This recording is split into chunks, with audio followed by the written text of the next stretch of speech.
दिल के दर्द उहे जाने जे कर दिल टूटेला।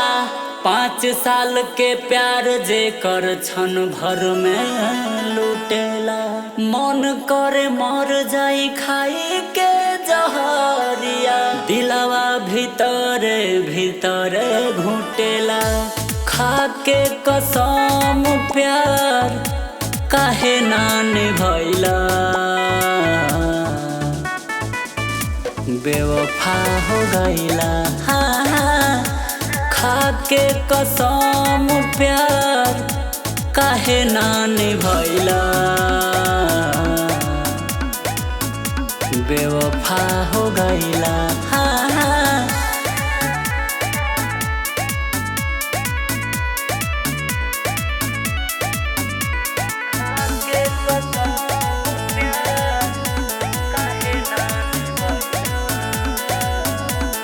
झूठो झूठो क्रिया खैलू, झूठो कैलू वादा। प्यार तोहर हम जाने नाही, दर्द देलू ज्यादा।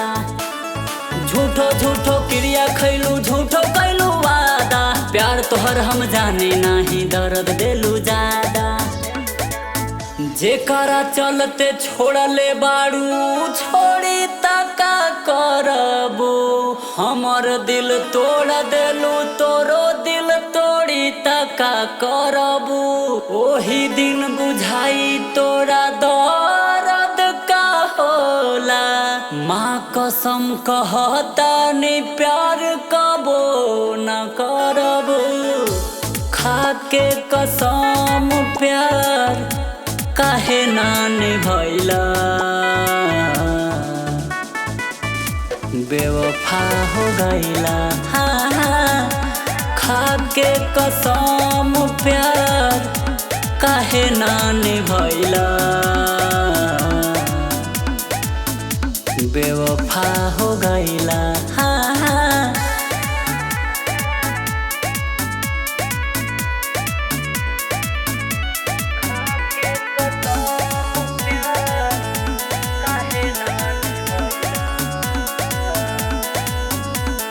लड़की से भरोसा हमरा उहे दिन से उठ गईल। दिल देले रहनी एगो के ओहो दिलवा टूट गईल।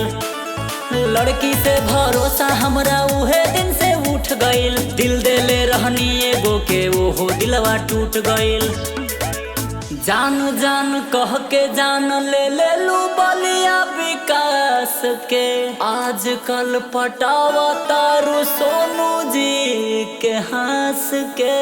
अतना चहलो पहमार न भइलू, जाना तानी तोड़ा बुन करो भी सवास के।